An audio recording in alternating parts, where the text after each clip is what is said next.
ಎಷ್ಟನೇ ಅಧ್ಯಾಯ ಇದು? ಕೊನೆಯ ಅಧ್ಯಾಯ, ರೈಟಾ?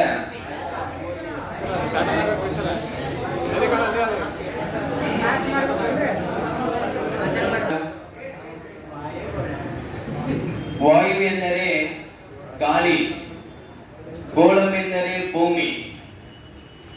ಭೂಮಿಯ ಮೇಲ್ಮೈ ಭಾಗದ ತೊಗಟೆಯಲ್ಲಿ ತೆಳುವಾದ ಪದರಿನಂತೆ ಆವರಿಸಿಕೊಂಡಿರುವ ಅನಿಲದ ರಾಶಿಯನ್ನು ವಾಯುಗೋಳವೆಂದು ಕರೆಯುತ್ತೇವೆ.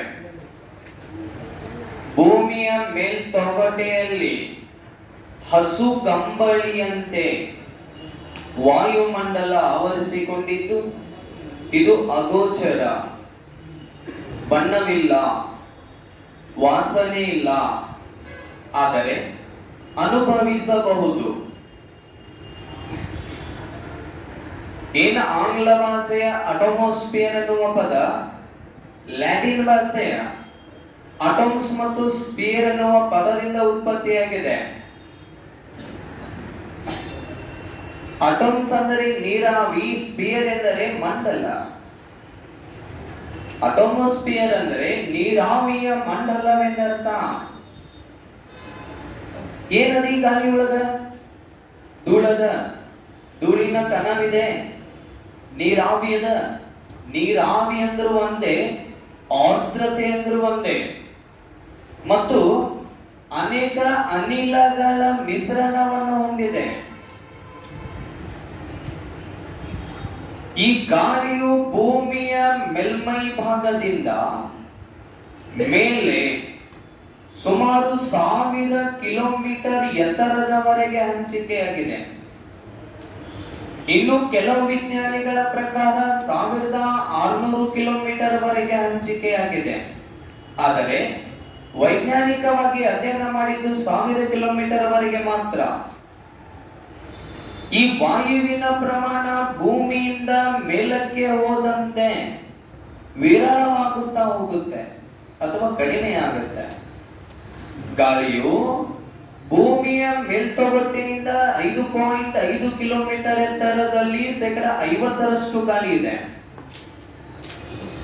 30 ಕಿಲೋಮೀಟರ್ ಎತ್ತರದಲ್ಲಿ 99% ಗಾಳಿ ಇದೆ. ಅದರ ಆಚೆಗೆ ಕೇವಲ 1% ಗಾಳಿ ಕಂಡು ಬರುತ್ತೆ. ಅದರ ಆಚೆಗೆ ಕೇವಲ 1% ಗಾಳಿ ಕಂಡು ಬರುತ್ತೆ.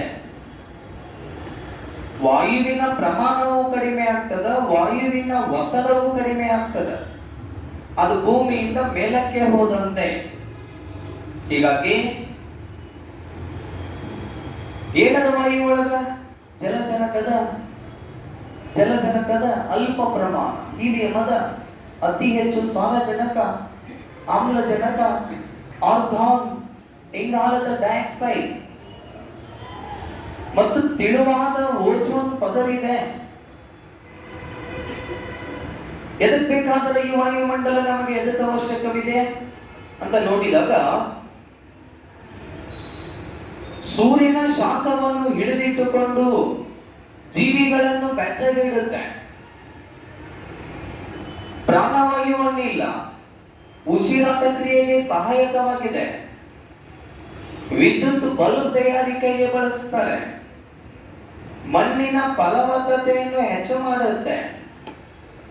ಬೆಂಕಿಯನ್ನು ಉರಿಸುತ್ತೆ ಮತ್ತು ನಂದಿಸುತ್ತೆ. ಬೆಂಕಿಯನ್ನು ಉರಿಸುತ್ತೆ ಮತ್ತು ನಂದಿಸುತ್ತೆ.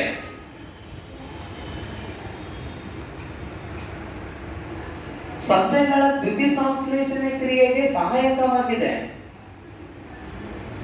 ಅಗ್ನಿಶಾಮಕ ದಳದಲ್ಲಿ ಎಲ್ಲಿಯಾದರೂ ಬೆಂಕಿ ಬಿದ್ದಾಗ ಬೆಂಕಿಯನ್ನು ನಂದಿಸಲು ಇಂಗಾಲದ ಡೈಆಕ್ಸೈಡ್ ಅನ್ನು ಬಳಕೆ ಮಾಡಲಾಗುತ್ತೆ. ಇದನ್ನ ನಾವು ಏನಂತೀವಿ? ವಾಯುವಿನ ಸಂಯೋಜನೆ. ಏನು ವಾಯುವಿನ ಸಂಯೋಜನೆ ಅಂತ ನೋಡಿದಾಗ, ಆ ವಾಯುವಿನಲ್ಲಿ ಸಾರಜನಕವಿದೆ, ಆಮ್ಲಜನಕವಿದೆ, ಆರ್ಗಾನ್ ಇದೆ, ಇಂಗಾಲದ ಡೈಆಕ್ಸೈಡ್ ಇದೆ ಮತ್ತು ಓಜೋನ್ ಇದೆ. ಅತ್ಯಧಿಕವಾಗಿರುವ ಅನಿಲ ಸಾರಜನಕ. ಸಾರಜನಕ 78.08% ಇದೆ, ಆಮ್ಲಜನಕ 20.94% ಇದೆ. ಇದು ನಾವು 21% ಅಂತ ಹೇಳ್ಬಹುದು, ಯಾಕಂದ್ರೆ ಮ್ಯಾಥಮೆಟಿಕ್ಸ್ ಪ್ರಕಾರ 0.5 ಮೇಲ್ಗಡೆ ಇದ್ದರೆ ನಾವೇನ್ ಮಾಡ್ತೀವಿ, ರೌಂಡ್ದೊಳಗೆ ಹೇಳ್ತೀವಿ. ಹೀಗಾಗಿ 21% ಆಮ್ಲಜನಕ ಅಂತ ಹೇಳ್ಬಹುದು. ಆರ್ಗಾನ್ 0.93% ಇದೆ. ಇಂಗಾಲದ ಡೈಆಕ್ಸೈಡ್ 0.03% ಇದೆ. ಓಜೋನ್ 0.00005% ಓಜೋನ್ ಇದೆ. ಸಾರಜನಕವನ್ನು ಕಂಡುಹಿಡಿದವರು ರುದರ್ಫೋರ್ಡ್.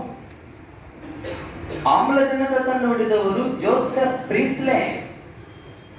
ಆರ್ಗಾನ್ ಕಂಡುಹಿಡಿದವರು ಲಾರ್ಡ್ ರ್ಯಾಲಿ ವಿಲಿಯಂ ರಾಮಸೆ.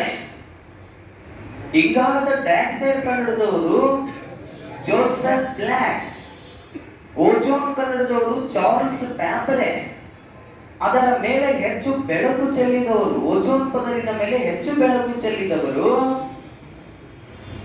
ಹೆನ್ರಿ ಬುಯ್ಸನ್ ಅಂತ. ಹೆನ್ರಿ ಬುಯ್ಸನ್. ಹಾಗಾದ್ರೆ ಎದಕ್ಕೆ ಬೇಕಿದು ಸಾರಜನಕ? ಮಣ್ಣಿನ ಫಲವತ್ತತೆಯನ್ನು ಹೆಚ್ಚು ಮಾಡುತ್ತೆ, ಅಲ್ಪ ಪ್ರಮಾಣ ವಿದ್ಯುತ್ ಬಲ್ಬ್ ತಯಾರಿಕೆಗೆ ಬಳಸ್ತಾರೆ. ಆಮ್ಲಜನಕ ಎದಕ್ಕೆ ಬೇಕು? ಇದುವೇ ಪ್ರಾಣವಾಯುವನ್ನಿಲ್ಲ.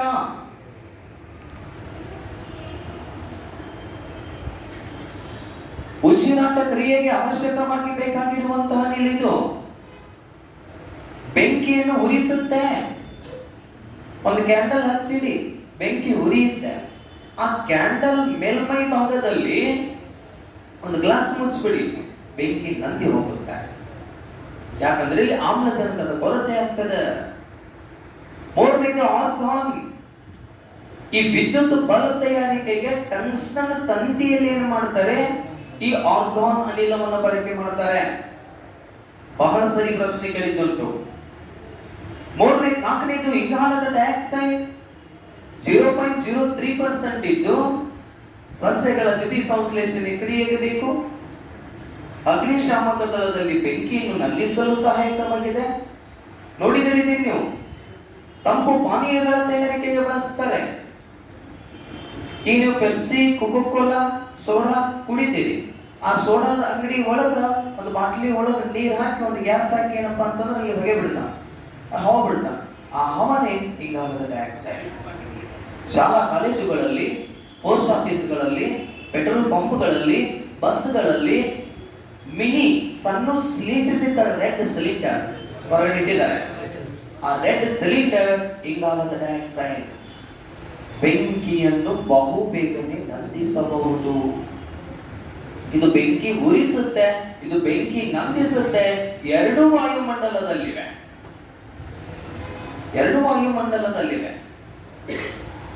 ಇದರ ಇನ್ನೊಂದು ವಿಶೇಷ ಗುಣ ಏನು ಅಂತಂದ್ರೆ, ಇಂಗಾಲದ ಡೈಆಕ್ಸೈಡ್ ಸೌರ ಶಾಖವನ್ನು ಹಿಡಿದಿಟ್ಟುಕೊಂಡು ಜೀವಿಗಳನ್ನು ಬೆಚ್ಚಗಿಡುತ್ತೆ.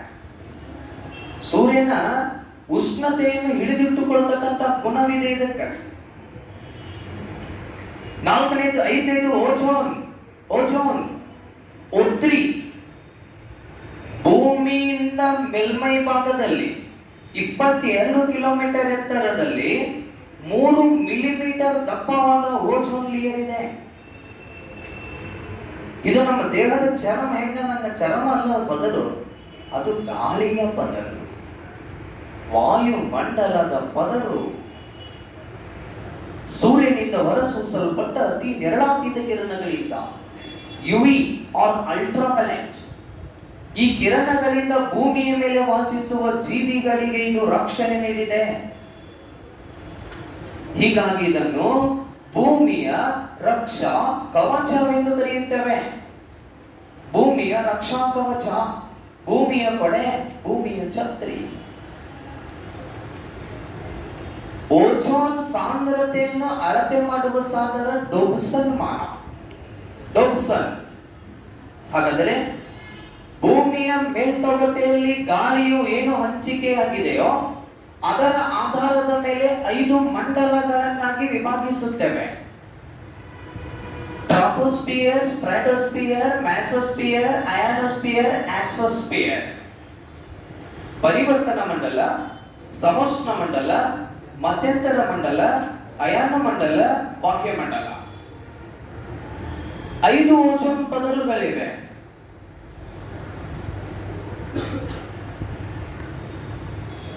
ಇದು ಮೊದಲೈದು. ಪರಿವರ್ತನ ಮಂಡಲ 2, ಸಮೋಷ್ಣ ಮಂಡಲ 3, ಮಧ್ಯಂತರ ಮಂಡಲ 4, ಅಯಾನ ಮಂಡಲ, ಕೊನೆಯದು ಬಾಹ್ಯ ಮಂಡಲ. ಪರಿವರ್ತನ ಮಂಡಲ 0 ದಿಂದ 12 ಕಿಲೋಮೀಟರ್ ವರೆಗೆ ಹಂಚಿಕೆಯಾಗಿದೆ. ಸಮೋಷ್ಣ ಮಂಡಲ 12 ರಿಂದ 50 ಕಿಲೋಮೀಟರ್ ವರೆಗೆ, ಮಧ್ಯಂತರ ಮಂಡಲ 50 ರಿಂದ 80 ಕಿಲೋಮೀಟರ್ ವರೆಗೆ, ಅಯಾನ ಮಂಡಲ 80 ರಿಂದ 400 ಕಿಲೋಮೀಟರ್ ವರೆಗೆ, ಬಾಹ್ಯ ಮಂಡಲ 400 ರಿಂದ 1000 ಕಿಲೋಮೀಟರ್ ವರೆಗೆ ಹಂಚಿಕೆಯಾಗಿದೆ. ಪರಿವರ್ತನ ಮಂಡಲದ ಸರಾಸರಿ ಉಷ್ಣಾಂಶ +15 ಡಿಗ್ರಿ ಸೆಲ್ಸಿಯಸ್, ಸಮೋಷ್ಣ ಮಂಡಲ -63 ಡಿಗ್ರಿ ಸೆಲ್ಸಿಯಸ್, ಮಧ್ಯಂತರ ಮಂಡಲ -100 ಡಿಗ್ರಿ ಸೆಲ್ಸಿಯಸ್, ಅಯಾನ ಮಂಡಲ +100 ಡಿಗ್ರಿ ಸೆಲ್ಸಿಯಸ್, ಬಾಹ್ಯ ಮಂಡಲ +5600 ಡಿಗ್ರಿ ಸೆಲ್ಸಿಯಸ್ ಇಸ್ ಟೆಂಪರೇಚರ್. ಮೊದಲನೇದು ಪರಿವರ್ತನಾ ವಲಯ. ಯಾಕೆ ಇದನ್ನು ಪರಿವರ್ತನೆ ಅಂತ ಕರೆದಿದ್ದೀವಿ? ಈ ವಲಯದಲ್ಲಿ ಅನೇಕ ಬದಲಾವಣೆಗಳು ಕಂಡು ಬರುತ್ತವೆ. ಹವಾಮಾನದಲ್ಲಿ ಬದಲಾವಣೆ, ಮೋಡದಲ್ಲಿ ಬದಲಾವಣೆ, ಮಳೆಯಲ್ಲಿ ಬದಲಾವಣೆ, ಆ ಸಾರಜನಕ, ಆಮ್ಲಜನಕ, ಆರ್ಗಾನ್ ಇಂಗಾಲದ ಡೈಆಕ್ಸೈಡ್ ಒಂದಲ್ಲ ಒಂದು ರೀತಿಯಾಗಿ ಬದಲಾವಣೆಯಾಗುವುದರಿಂದ ಇದನ್ನು ಪರಿವರ್ತನಾ ವಲಯವೆಂದು ಕರೆಯುತ್ತೇವೆ. ಪರಿವರ್ತನೆ ಅಂತಂದ್ರೆ ಬದಲಾವಣೆ ಎಂದರ್ಥ. ಇದು 0 ದಿಂದ 12 ಕಿಲೋಮೀಟರ್ ವರೆಗೆ ವಿಸ್ತರಿಸಿದ್ದು ಮತ್ತೆ ಅಲ್ಲಲ್ಲಿ ವ್ಯತ್ಯಾಸವನ್ನು ಹೊಂದಿದೆ. ಸಮಭಾಜಕ ವೃತ್ತದಲ್ಲಿ 18 ಕಿಲೋಮೀಟರ್, ಉಪ ಅಕ್ಷಾಂಶಗಳಲ್ಲಿ 13 ಕಿಲೋಮೀಟರ್, ಧ್ರುವ ಪ್ರದೇಶದಲ್ಲಿ 8 ಕಿಲೋಮೀಟರ್ ವರೆಗೆ. ಅದೇ ರೀತಿಯಾಗಿ ದಕ್ಷಿಣ ಧ್ರುವ, ದಕ್ಷಿಣದ ಗೋಳ. ಇದನ್ನು ಸರಾಸರಿ ಏನಪ್ಪಾ ಅಂದ್ರೆ 0 ದಿಂದ 12 ಕಿಲೋ. ಒಂದಿಷ್ಟು ನಂಬರ್ ಅನ್ನು ಕೂಡಿಸಿ ನೀವು ಒಂದು ಸರಾಸರಿ ತೆಗಿತೀರಿ. ಹಂಗ ಸರಾಸರಿ 0 ದಿಂದ 12. ಕೆಲವು ಪುಸ್ತಕದಲ್ಲಿ 16 ಕೊಟ್ಟಿದ್ದಾರೆ, 16 ಕೊಟ್ಟಿದ್ದು. ಕೆಲವು ಪುಸ್ತಕದಲ್ಲಿ 10 ಕಿಲೋಮೀಟರ್ ಕೊಟ್ಟಿದ್ದಾರೆ. ಯಾವ್ದು ಹಾಕ್ಬೇಕು ಸರ್? 12 ಹಾಕ್ರಿ. ಯಾಕಂದ್ರೆ already C group KPSC answer 2017 ಒಳಗಡೆ 0 ದಿಂದ 12 ಕಿಲೋಮೀಟರ್ ಆನ್ಸರ್ ಬಿಟ್ಟಿದ್ದುಂಟು, ಕೊಟ್ಟಿದ್ದಾರೆ. ಇನ್ನೊಂದು ಬಹಳ ಮುಖ್ಯವಾದ ಅಂಶ, ಈ ಪರಿವರ್ತನಾ ಮಂಡಲದಲ್ಲಿ ಗಾಳಿಯು ಜನ್ಮ ತಾಳುತ್ತೆ. ಹೀಗಾಗಿ ಇದಕ್ಕೆ ಏನಂತೀವಿ? ವಾಯು ಉತ್ಪಾದಕ ವಲಯ ಅಥವಾ ವಾಯುಗುಣದ ಜನಕ ವಲಯವೆಂದು ಕರೆಯುತ್ತೇವೆ. ಈ ವಲಯದಲ್ಲಿ ಇನ್ನೊಂದು ಬದಲಾವಣೆ ಆಗುತ್ತೆ.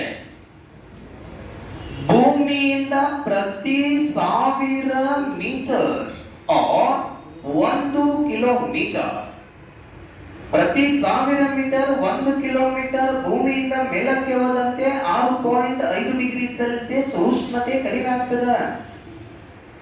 ಅದು ಈ ವಲಯದಲ್ಲಿ ಮಾತ್ರ.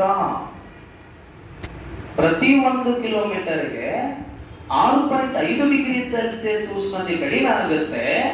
ಇದನ್ನೇ ನಾವು ಹೇಳ್ತೀವಿ ಟೆಂಪರೇಚರ್ ಲ್ಯಾಪ್ಸ್ ರೇಟ್ ಅಂತ ಕರಿತೀವಿ. ಉಷ್ಣಾಂಶದ ಸಾಮಾನ್ಯ ಇಳಿಕೆಯ ನಿಯಮ.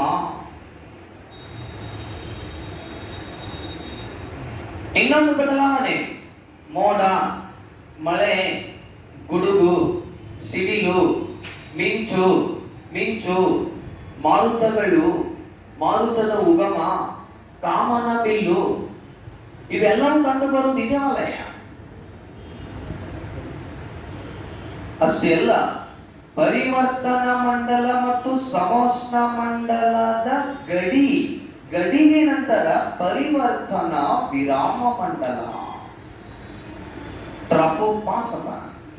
ಟ್ರಾಪೋಪಾಸ್, ಟ್ರೈಟೋಪಾಸ್, ಮೆಸೋಪಾಸ್, ಅಯಾನೋಪಾಸ್, ಪಾಸ್, ವಿರಾಮ.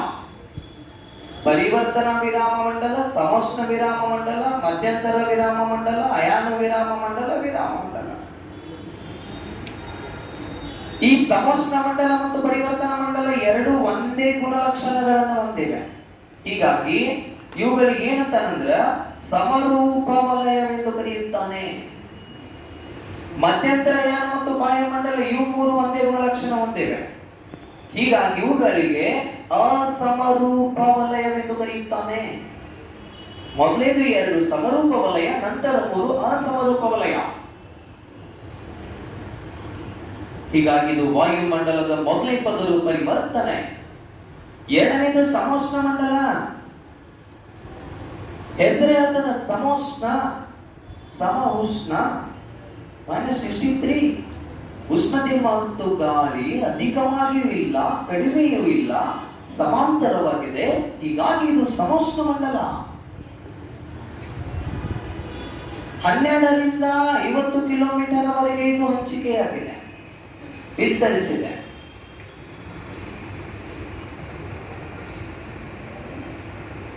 ಇದರ ವಿಶೇಷತೆ ಏನಂದ್ರೆ ವಾಯುಮಂಡಲದ ಘಟಕಾಂಶಗಳಿಂದ ಇದು ಮುಕ್ತವಾಗಿದೆ.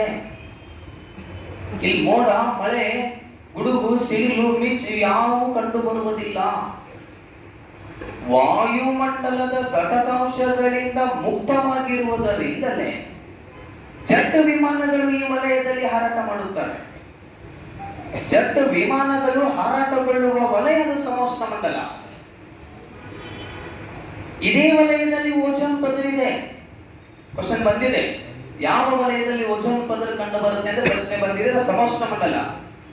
ಭೂಮಿಯ ಮೇಲ್ತೊಗಟೆಯಿಂದ 22 ಕಿಲೋಮೀಟರ್ ಎತ್ತರದಲ್ಲಿ 3 ಮಿಲಿಮೀಟರ್ ದಪ್ಪವಾದ ಓಜೋನ್ ಪದರಿದೆ. ಸೂರ್ಯನಿಂದ ಹೊರಸೂಸಲ್ಪಟ್ಟ ಅತಿ ನೇರಾತೀತ ಕಿರಣಗಳಿಂದ ಭೂಮಿಯ ಮೇಲ್ತೊಗಟೆಯಲ್ಲಿ ವಾಸಿಸುವ ಜನರಿಗೆ ರಕ್ಷಣೆ ನೀಡಿದೆ. ಹೀಗಾಗಿ ಇದು ಭೂಮಿಯ ರಕ್ಷಾ ಕವಚ, ಭೂಮಿಯ ಕೊಡೆ ಅಥವಾ ಛತ್ರಿ.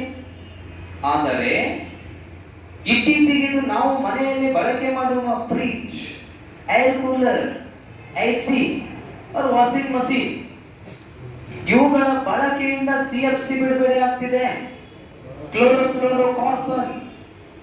ಇದರ ಒಳಗಡೆ 2009ರಲ್ಲಿ ನೈಟ್ರೇಟ್ ಆಕ್ಸೈಡ್ ಅನ್ನು ಪತ್ತೆ ಹಚ್ಚಿದ್ರು, ನಗಿಸುವ ಅನಿಲ. ಈ ನೈಟ್ರೇಟ್ ಆಕ್ಸೈಡ್ 2009 ಒಳಗಡೆ ಆ ಓಜೋನ್ ರಂಧ್ರಗಳಿಗೆ ಕಾರಣವಾದ ಅನಿಲವೆಂದು ಪತ್ತೆ ಹಚ್ತಾರೆ. ಮೊಟ್ಟ ಮೊದಲ ಬಾರಿಗೆ 1985ರಲ್ಲಿ ಅಂಟಾರ್ಟಿಕ್ ಖಂಡದ ಮೇಲ್ಮೈ ಭಾಗದಲ್ಲಿ ನಿಂತು ಅಮೆರಿಕ ವಿಜ್ಞಾನಿಗಳು ಆ ಓಜೋನ್ ರಂಧ್ರಗಳನ್ನು ಪತ್ತೆ ಹಚ್ತಾರೆ.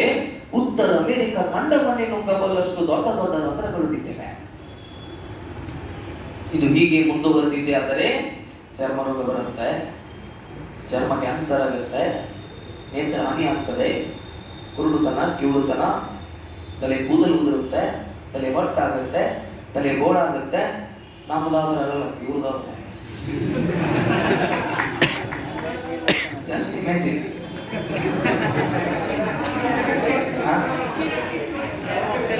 ಥಿಂಕ್ ಮಾಡಿರುತ್ತೆ, ಅಷ್ಟು ಪ್ರಮಾಣದಲ್ಲಿ ಹಾನಿ ಇದೆ. ಹೀಗಾಗಿ ಆ ಓಜೋನ್ ಪದರು ಕಂಡು ಬರುವುದು ಇದೇ ವಲಯ, ಇದೇ ವಲಯ ಸಮೋಷ್ಣ. ಹೀಗಾಗಿ ಆ ಓಜೋನ್ ಪದರಿನ ಜಾಗೃತಿ ಮೂಡಿಸುವ ಸಲುವಾಗಿ ಪ್ರತಿ ವರ್ಷ ಸೆಪ್ಟೆಂಬರ್ 16ನೇ ತಾರೀಕು ವಿಶ್ವ ಓಜೋನ್ ದಿನವನ್ನು ಆಚರಿಸುತ್ತೇವೆ. ಓಜೋನ್ ಸಭೆ ನಡೆದ ಸ್ಥಳ 1987 ಸೆಪ್ಟೆಂಬರ್ 16ನೇ ತಾರೀಕು ಕೆನಡಾ ದೇಶದ ಮಾಂಟ್ರಿಯಲ್. ಕೆನಡಾದ ಮಾಂಟ್ರಿಯಲ್ ಎಂಬ ಸ್ಥಳದಲ್ಲಿ ಓಜೋನ್ ಸಭೆ ನಡೆದ ಸ್ಥಳ ಅಂತ ನಾವು ಪರಿಗಣಿಸುತ್ತೇವೆ, ಹೇಳುತ್ತೇವೆ. ಇದು ವಾಯುಮಂಡಲದ 2ನೇ ಪದರು. ಇನ್ನು ವಾಯುಮಂಡಲದ 3ನೇ ಪದರು ಮಧ್ಯಂತರ ಮಂಡಲ ಆರ್ ಮೆಸೋಸ್ಫಿಯರ್. 50ರಿಂದ 80 ಕಿಲೋಮೀಟರ್ ಎತ್ತರದವರೆಗೆ ಇದು ಹಂಚಿಕೆಯಾಗಿದೆ. 50 to 80.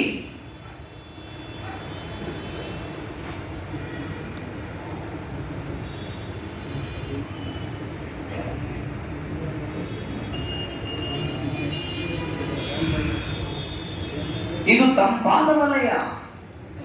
ಹಸಿ ಹಸಿ ಇರುವುದು ಅತ್ಯಂತ ಶೀತ ವಲಯ. ಯಾಕೆ ಇದು ಶೀತ ವಲಯ? ಸೂರ್ಯನ ಕಿರಣಗಳನ್ನು ಹಿಡಿದುಕೊಳ್ಳುವ ಅನಿಲಗಳು ಆ ವಲಯದಲ್ಲಿಲ್ಲ. ಹೀಗಾಗಿ ವಲಯ ಶೀತವಾಗಿದೆ. ಈಗ ಸೂರ್ಯನ ಶಾಖವನ್ನು ಹಿಡಿದಿಟ್ಟುಕೊಳ್ಳುವ ಅನಿಲ ಇಂಗಾಲ ಡೈಆಕ್ಸೈಡ್. ಈ ಅನಿಲಗಳ ಪ್ರಮಾಣ ಕೆಳಮಟ್ಟದಲ್ಲಿ ಹೆಚ್ಚಿದೆ. ಆ ಅನಿಲಗಳು ಮೆಲುಕಿ ಹೋದಂತೆ ಕಡಿಮೆ ಆಗುತ್ತೆ. ಸೂರ್ಯನ ಕಿರಣ ಇದೇ ವಲಯದಿಂದ ಬರುತ್ತೆ, ಆದರೆ ಆ ಕಿರಣವನ್ನು ಹಿಡಿದುಕೊಳ್ಳುವುದಿಲ್ಲ. ಹೀಗಾಗಿ ಇದು ಶೀತವಾಗಿದೆ. ಈ ವಲಯದಲ್ಲಿ ಉರಿದು ಬೀಳುವ ಉಲ್ಕೆಗಳು, ಉಲ್ಕಾ ಪಿಂಡಗಳು ಸುಟ್ಟು ಭಸ್ಮಗೊಳ್ಳುವ ವಲಯ. ಉಲ್ಕೆ ಅಂದ್ರೆ ಉರಿದು ಬೀಳುವ ನಕ್ಷತ್ರ. ರಾತ್ರಿ ಬೆಳಗ್ಗೆ ನಾವು ಮಕ್ಕೊಂಡಿರ್ತೀವಿ, ಮನ್ಕೊಂಡ ಸಮಯದ ತಪ್ಪದೊಂದು ಚಿಕ್ಕಿ ಬೀಳುತ್ತದೆ. ಆ ಚಿಕ್ಕಿನೇ ಉಲ್ಕೆ. ಈ ವಲಯದ ಸುಟ್ಟು ಬೂದಿ ಆಗ್ತದದು. ಭೂಮಿಯ ಮೇಲೆ ಬೀಳದೆ ಹಾಗೆ ರಕ್ಷಣೆ ನೀಡಿದೆ ನಮಗೆ. ಬಲಿಷ್ಠವಾದ ಉಲ್ಕೆಗಳಿದ್ರೆ ಏನು ಮಾಡ್ಲಿಕ್ಕೆ ಆಗಂಗಿಲ್ಲ, ಬಿದ್ದು ಬಿಡ್ತಾವ. ಬಿದ್ದಿದೆ ಎಲ್ಲಿ? ಅಮೆರಿಕ ಬ್ಯಾರೆಂಚೋರ್, ಜಗತ್ತಿನ ಅತ್ಯಂತ ದೊಡ್ಡ ಉಲ್ಕಾಪಿಂಡ ತಗ್ಗದು. ಭಾರತದಲ್ಲಿ ಒಂದು ಬಿದ್ದಿದೆ, ಲುನಾರ್ ಸರೋವರ ಮಹಾರಾಷ್ಟ್ರದಲ್ಲಿದೆ. ಕೆನಡಾದಾಗ ಬಂದಿದೆ, ಕೆನಡಾ, ಕೆಬ್ಯಾಕ್. ಆಸ್ಟ್ರೇಲಿಯಾ ಹೆಂಚುರಿ. ಹೀಗಾಗಿ ಉಲ್ಕೆಗಳು ಸುಟ್ಟು ಭಸ್ಮಗೊಳ್ಳುವ ವಲಯ ಮಧ್ಯಂತರ ಮಂಡಲ -100 ಡಿಗ್ರಿ ಸೆಲ್ಸಿಯಸ್. ಏನಪ್ಪಾ ಅಂದ್ರ ಸರಾಸರಿ ತಾಪಮಾನವಿದೆ. ಇಲ್ಲೋಡ ಅಯಾನ ಮಂಡಲ 80 ರಿಂದ 400 ಕಿಲೋಮೀಟರ್ ಎತ್ತರದವರೆಗೆ ಅಯಾನ ಮಂಡಲವಿದೆ. ಅಯಾನೋಸ್ಫಿಯರ್.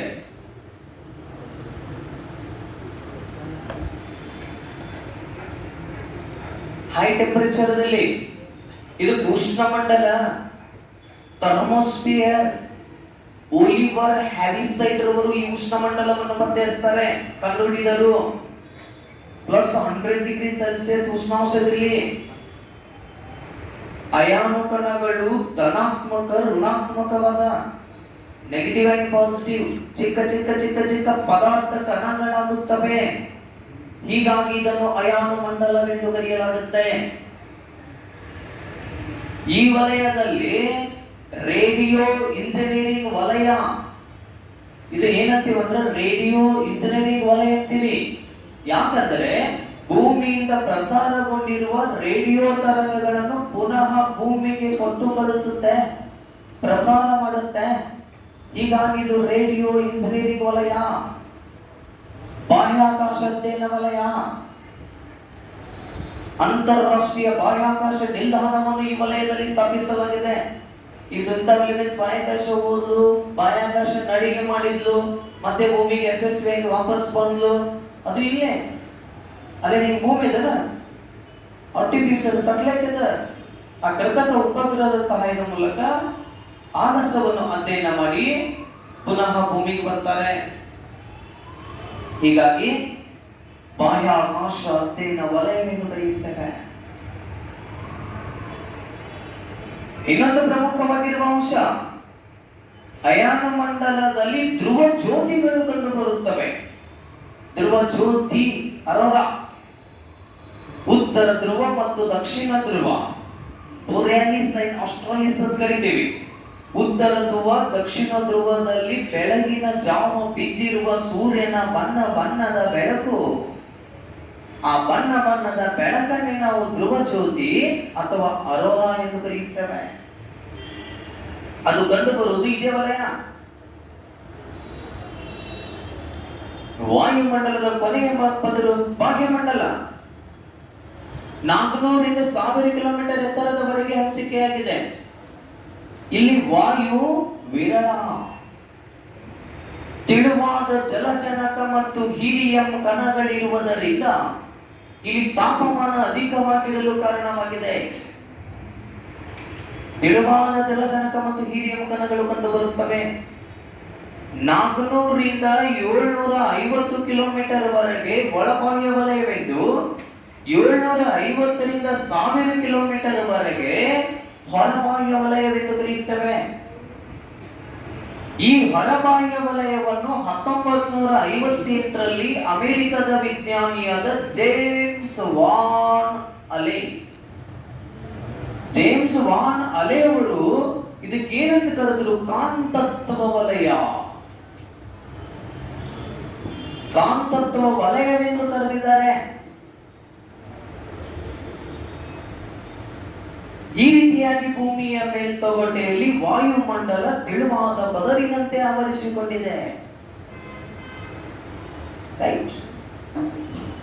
ಸಾರಜನಕ ಕಂಡುಹಿಡಿದ ವಿಜ್ಞಾನಿಯರು, ಸಾರಜನಕ ಕಂಡುಹಿಡಿದವರು ಆಮ್ಲಜನಕ ಜೋಸೆಫ್, ಸಾರಜನಕ ಆಮ್ಲಜನಕ argon Lord Rayleigh William Ramsay. ಯಾರು? ಡೈಆಕ್ಸೈಡ್ ಜೋಸೆಫ್ ಎಸ್ ಓಜೋನ್ ಚಾರ್ಲ್ಸ್ ಫ್ಯಾರಡೆ. ಯಾರು? ಗುಡುಗು ಮೋಡ ಮಳೆ ಕಂಡುಬರುವ ವಲಯ. ಪದರು ಕಂಡುಬರುವುದು ಯಾವ ಮಂಡಲ? ಉಲ್ಕೆಗಳು ಸುಟ್ಟು ಭಸ್ಮಗೊಳ್ಳುವುದು ಯಾವುದು? ಎಸ್ ರೇಡಿಯೋ ಇಂಜಿನಿಯರಿಂಗ್ ವಲಯ. ಕಾಂತತ್ವ ವಲಯ. ಕಾಂತತ್ವ ವಲಯ. ದೊಡ್ಡ ವಿಮಾನಗಳು ಹೊರಟಗೊಳ್ಳುವುದು. ಅತ್ಯಂತ ತಂಪಾದ ಶೀತ ವಲಯ ಯಾವುದು? ಬಾಹ್ಯಾಕಾಶ ನಿಲ್ದಾಣ ವಲಯ. ವಾಯು ಅತ್ಯಂತ ಕಡಿಮೆ ವಿರಳವಾಗಿರುವುದು ವಾಯುಗುಣದ ಜನಕ ವಲಯ. ಓಜೋನ್ ಎಷ್ಟು ಕಿಲೋಮೀಟರ್ ಎತ್ತರ? ಸೂರ್ಯನ ಯಾವ ಕಿರಣಗಳಿಂದ? ವಿಶ್ವ ಓಜೋನ್ ದಿನಾಚರಣೆ ಮಾಡುವುದು. ಓಜೋನ್ ರಂಧ್ರಕ್ಕೆ ಕಾರಣವಾದ ಅನಿಲ ಸಿಎಂಸಿ ಒಳಗಡೆ ಏನು ಪತ್ತೆ ಹಚ್ಚಿದ್ರು? ಎಷ್ಟರಲ್ಲಿ? 2000 ಪರಿವರ್ತನಾ ಮಂಡಲ ಎಷ್ಟಿದೆ? ಎಷ್ಟು? ಮಂಡಲ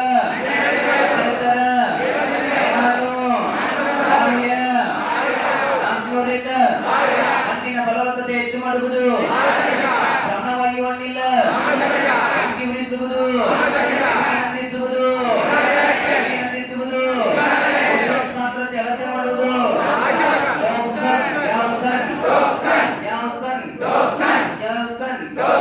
ಬೆಂಕಿ ಉರಿಸುವುದು ಮತ್ತು ಬಲ್ಬ್ ತಯಾರಿಕೆಗೆ. ವಾಯುಮಂಡಲದ ಅಧಿಕವಾದ ಅನಿಲ ಯಾವುದು? 10%. ವಾಯುಮಂಡಲದಲ್ಲಿ ಅಧಿಕವಾದ ಎರಡನೇ ಅನಿಲ 10%. ಎಷ್ಟು ಪರ್ಸೆಂಟ್?